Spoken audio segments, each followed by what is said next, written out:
بسم اللہ الرحمن الرحیم۔ السلام علیکم۔ آج 22 نومبر بروز منگل ہم بات کریں گے دو اہم ایشوز کے حوالے سے۔ وزیر اعظم نے اچانک ترکی کا دورہ اپنا منسوخ کر دیا ہے۔ وزیر اعظم نے 24 نومبر کو جانا تھا اور کہنے والے یہ کہتے ہیں کہ ان کو روک دیا گیا ہے۔ اس کی تفصیل میں آپ کے ساتھ شیئر کروں گا۔ ساتھ میں آپ کو بتاؤں گا کہ راولپنڈی اور اسلام آباد میں جو اس وقت سرد جنگ ہے وہ جاری ہے، اور ایک خبر چلائی جاتی ہے جیو نیوز پر، اور کیونکہ جیو ہی اس وقت ترجمان ہے حکومت کا بھی اور دوسری طرف بھی، تو خبر چلائی جاتی ہے جی کہ اسمبلی وزیر اعظم ہاؤس کو موصول ہو گئی ہے۔ دوسری طرف خبر آتی ہے کہ نہیں جی، تردید کر دی گئی ہے، ایسی کوئی سمری نہیں آئی، اور یہ معاملہ بڑا دلچسپ ہو گیا ہے۔ اس کی تفصیل بھی میں آپ کے ساتھ شیئر کروں گا، اور پہلے ہم بات کریں گے اسحاق ڈار کے حوالے سے۔ جو فیصلہ سامنے آیا ہے وہ انتہائی افسوسناک ہے، اور میں آپ کو بتاؤں گا کہ اعتزاز احسن صاحب نے جو نواز شریف کا معاملہ ہے اور نواز شریف کا جو سٹیٹمنٹ آئی ہے عمران خان پر قاتلانہ حملے کے حوالے سے اور منصوبہ سازی کے حوالے سے، اس پر اعتزاز احسن صاحب نے اپنی رائے دی ہے، اور آرمی چیف کی تعیناتی پر بھی اپنی رائے دی ہے۔ اس کی تفصیل بھی میں آپ کے ساتھ شیئر کروں گا۔ پہلے ہم بات کر لیتے ہیں اسحاق ڈار کی۔ اسحاق ڈار کی جانب سے ایک بریت کی درخواست دائر کی گئی تھی، اور وہ فیصلہ کل محفوظ ہوا تھا۔ میں نے آپ کو کہا تھا کہ فیصلہ محفوظ ہو یا فوراً سنایا جائے، آنا وہی ہے جنہوں نے اسحاق ڈار کو پاکستان واپس لے کر آئے، سرکاری جہاز پر واپس لے کر آئے، ان کے وارنٹ گرفتاری معطل ہوئے، پھر منسوخ ہوئے، پھر ان کی حاضری معافی کی جو پرماننٹ حاضری معافی ہے وہ منظور ہوئی، اور اگلی تاریخ پر بریت کی درخواست بھی منظور ہو گئی۔ جج محمد بشیر صاحب ہیں، انہوں نے اسحاق ڈار سمیت 3 ملزمان کی بریت کی درخواستوں پر جو محفوظ فیصلہ تھا وہ سنایا ہے، اور انہوں نے کہا کہ نئے ایکٹ کے تحت ہمارا دائرہ اختیار نہیں بنتا، اور ریفرنس نیب کو واپس بھیج دیا۔ ریفرنس میں اسحاق ڈار سابق صدر نیشنل بینک سعید احمد، نعیم محمود اور منصور رضا رضوی نامزد تھے۔ عدالت نے فریقین کے دلائل مکمل ہونے پر یہ فیصلہ دیا تھا۔ ملزمان کے خلاف دسمبر 2017 میں ریفرنس دائر کیا گیا تھا۔ یہ بھی وہ ریفرنس تھا جو سپریم کورٹ کے حکم پر دائر کیا گیا تھا۔ اس میں 42 گواہان کے بیانات قلم بند کیے جا چکے تھے۔ 42 گواہان کے بیانات قلم بند ہو چکے تھے۔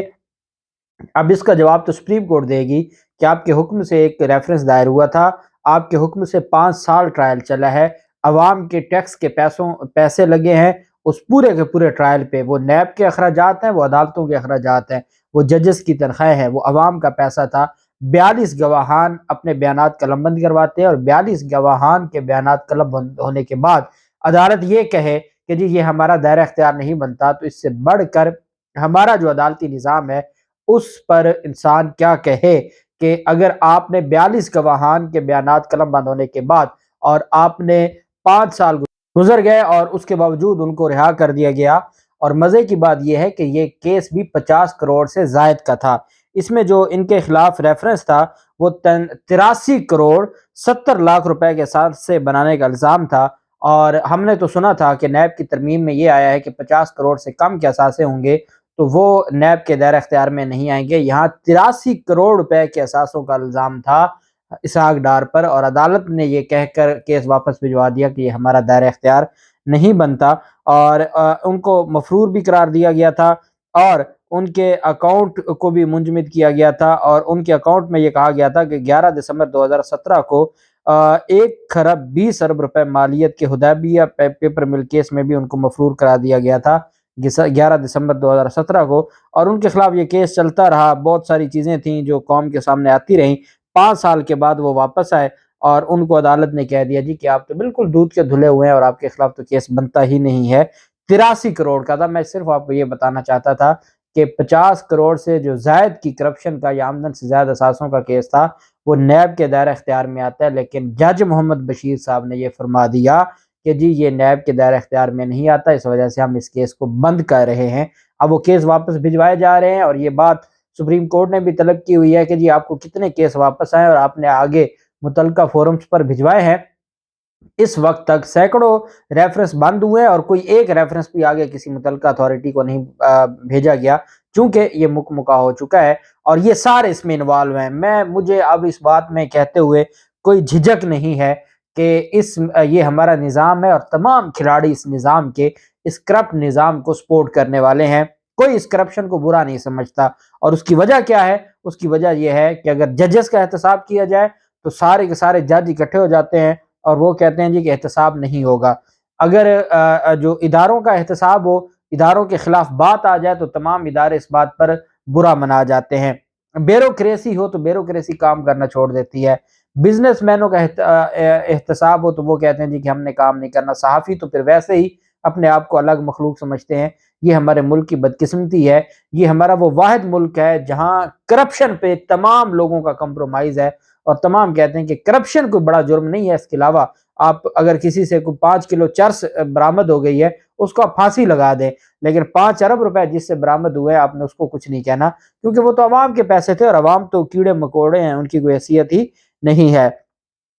اعتزاز احسن صاحب کی جانب سے جو تسنیم حیدر نے لندن میں جو بیان دیا ہے اور جو انکشافات کیے ہیں، اس حوالے سے ان کا کہنا ہے کہ نواز شریف نے جو قتل کی سازش کی ہے حسن نواز اور حسین نواز کے دفتر میں بیٹھ کر، اس پر انہوں نے کہا کہ عمران خان پر پاکستان میں مقدمہ درج ہو سکتا ہے، اور یہ اور بات ہے کہ تسنیم حیدر کی بات درست ہے یا غلط ہے، یہ ایک الگ کوشچن ہے، لیکن ان کے خلاف پاکستان میں قتل، اقدام قتل کا مقدمہ درج ہو سکتا ہے، دہشت گردی کا مقدمہ درج ہو سکتا ہے، اور اگر وہ پاکستان آتے ہیں تو ان کو اس کا جواب دینا پڑے گا، کیونکہ جب ایک سٹیٹمنٹ آ جائے تو سٹیٹمنٹ کے بعد تفتیش کو کنٹینیو کرنے کے لیے ان کے خلاف مقدمہ درج ہو سکتا ہے، مقدمہ درج کیا جا سکتا ہے، اور اس وجہ سے انہوں نے کہا کہ پاکستان میں ان کے خلاف مقدمہ درج ہو سکتا ہے۔ انہوں نے کہا کہ تسنیم نے ارشد شریف عمران خان حملے کا بیان دیا، تسنیم کے بیان پر نواز شریف کو حملے میں ملزم بنایا جا سکتا ہے، لیکن لندن پولیس تسنیم حیدر کے بیان پر مقدمہ نہ بھی کرے تو اس کے ثبوت پاکستان میں مقدمے کے لیے کافی ہیں جو ان کا بیان دیا گیا ہے۔ اعتزاز احسن صاحب نے کہا کہ تسنیم حیدر نے قتل کا الزام نواز شریف پر لگایا، میرے خیال سے نواز شریف وطن واپس نہیں آئیں گے، نواز شریف کا واپس آنا اب مزید مشکل ہو گیا ہے۔ انہوں نے کہا کہ پاکستان میں عمر سرفراز چیمہ اگر یہ چاہیں تو وہ اس ساری چیز کو دیکھ سکتے ہیں، اور جو انہوں نے کہا کہ پاکستان میں مستقبل کے بارے میں کچھ نہیں کہا جا سکتا، 6 ماہ قبل کسی کو نہیں پتہ تھا کہ کس کی حکومت آئے گی، لیکن جو رجیم چینج آپریشن ہے وہ ہوا۔ انہوں نے کہا کہ یہ جو ہمارے ملک کا نظام ہے، یہ اس میں کسی بھی وقت کچھ بھی ہو سکتا ہے، اس وجہ سے کچھ کہا نہیں جا سکتا کہ یہ جو معاملات ہیں یہ کہاں جا سکتے ہیں۔ اب دوسری طرف جو آرمی چیف کی تعیناتی کے حوالے سے خبر سامنے آئی ہے، جس میں یہ کہا گیا ہے کہ آرمی چیف کی تعیناتی پر جو سمری ہے وہ وزیر اعظم آفس کو موصول ہو چکی ہے، اور 5 نہیں 6 نام اس سمری میں آئے ہیں۔ اس میں یہ کہا گیا ہے کہ جو 6 سینئر ترین افسران شامل ہیں، جس میں 26 نومبر کو ریٹائر ہونے والے عاصم منیر کا نام بھی ہے، اور ساحر شمساد کا نام ہے، اظہر عباس، نعمان محمود، فیض حمید اور جنرل محمد عامر کا نام بھی شامل ہے۔ یہ 6 ناموں پر مشتمل جو ہے وہ سمری وہ بھجوا دی گئی ہے، اور اس پر پہلے حکومتی ذرائع کی جانب سے کہا گیا، میڈیا کی جانب سے کہا گیا کہ وہ سمری موصول ہو چکی ہے۔ بعد میں مریم اورنگزیب کی جانب سے اس کی تردید کی گئی ہے، اور مریم اورنگزیب نے کہا ہے کہ ایسی کوئی بات نہیں ہے۔ آصف زرداری شہباز شریف کے پاس پہنچے تھے اور ان سے وہ یہ بات کہہ رہے تھے کہ ہمیں اس معاملے پر ضد نہیں کرنی چاہیے، اور ہمیں بہتر طریقے سے جو ہے وہ ان سارے معاملات کو دیکھنا ہوگا، اور ہمیں بہتر طریقے سے اپوائنٹمنٹ کرنی ہوگی۔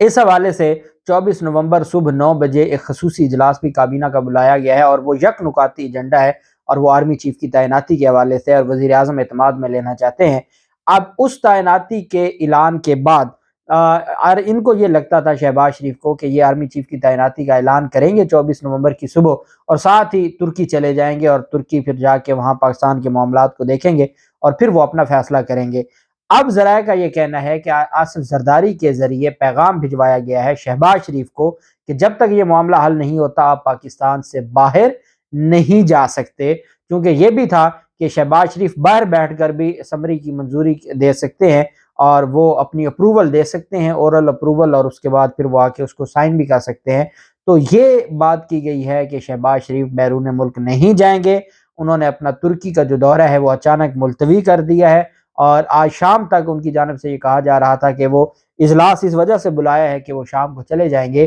لیکن اب ان کو یہ بات معلوم ہو گئی ہے کہ نہ تو 24 نومبر تک یہ سمری آنے والی ہے، نہ 24 نومبر تک کسی نام کے اوپر کوئی فیصلہ ہونے والا ہے، نہ ہی یہ کوئی منظوری ہونے والی ہے۔ یہ معاملہ 26 اور اس کے بعد تک جا سکتا ہے۔ یہی وجہ ہے کہ شہباز شریف کو یہ کہا گیا ہے کہ آپ نے ترکی نہیں جانا، اور شہباز شریف نے باقاعدہ اعلان کر دیا ہے کہ وہ ترکی کا اپنا دورہ منسوخ کرتے ہیں، وہ ترکی نہیں جائیں گے۔ اب یہ ساری چیزیں بتا رہی ہیں کہ جو گیم ہے وہ امپورٹڈ حکومت کے ہاتھ سے نکل گئی ہے، اور جیسا کہ میں نے آپ کو بتایا تھا کہ آصف زرداری اس معاملے پر خاموش ہیں، اور وہ اپنی جو سائلنٹ کانسنٹ ہے وہ دے چکے ہیں جی ایچ کیو کو، کہ جو جی ایچ کیو کا فیصلہ ہو، اور جی ایچ کیو کے پاس جو اختیار ہے۔ ندیم افضل چاند کی جانب سے ایک سٹیٹمنٹ دلوائی گئی ہے پاکستان پیپلز پارٹی کی جانب سے کہ جی جو بھی آرمی چیف ہے یہ وہ واحد ادارہ ہے جو پاکستان کی بقا کا ضامن ہے، اس وجہ سے اہل اور قابل اور ایماندار لوگوں کو آنا چاہیے۔ اب پتہ نہیں وہ یہ بات کیوں کہہ رہے تھے، کیونکہ عمران خان ایسی بات کریں گے تو اس پر تو پھر غداری کا مقدمہ درج ہو جائے گا، لیکن ندیم افضل چند جو کہ پاکستان پیپلز پارٹی کے رہنما ہیں، ان کی جانب سے یہ خواہش بیان کی گئی ہے، لیکن ان کی خواہش کا اس وجہ سے بھی فائدہ کوئی نہیں ہے کہ جو ان کے بڑے ہیں وہ یہ سمجھتے ہیں کہ بھلے کوئی آئے کوئی جائے، ہمیں کوئی نہ چھیڑے، اور ہماری جو ڈومین ہے اس میں کوئی نہ آئے، ہمیں کراچی میں اور ہماری مرضی کے لوگوں کو لگایا جائے جو ہمارے ساتھ چل سکے، ہماری مرضی جہاں تک ہے وہ چلے، اور مستقبل میں کوئی ایسا ماحول بنایا جائے کہ بلاول زرداری وزیر اعظم بن جائے، اس کے علاوہ اور کچھ نہیں چاہیے۔ جو ہم نے مال مسروقہ ریاست سے چرایا ہے، جو سوئس بینکوں میں پڑا ہے، جو ہم نے مختلف ملکوں میں اپنی پراپرٹی چھپائی ہوئی ہے، کوئی اس کو چھیڑے نہیں، ہمارے جیسے ہی لوگ ہیں جو خود بھی کھائیں اور ہمیں بھی کھلائیں، بس اس کے علاوہ اور کوئی خواہش نہیں ہے۔ اور اس وجہ سے اب یہ جو معاملات ہیں یہ اب گمبھیر ہوتے جا رہے ہیں۔ دیکھتے ہیں، کل کا دن بہت اہم ہے، کل کے دن کیا چیزیں سامنے آتی ہیں، کوئی سمری آتی ہے نہیں آتی، جو بھی تفصیلات ہوں گی آپ کے ساتھ شیئر کرتے رہیں گے۔ اللہ پاک پاکستان کا حامی و ناصر ہو۔ بہت شکریہ، اللہ حافظ، پاکستان زندہ باد۔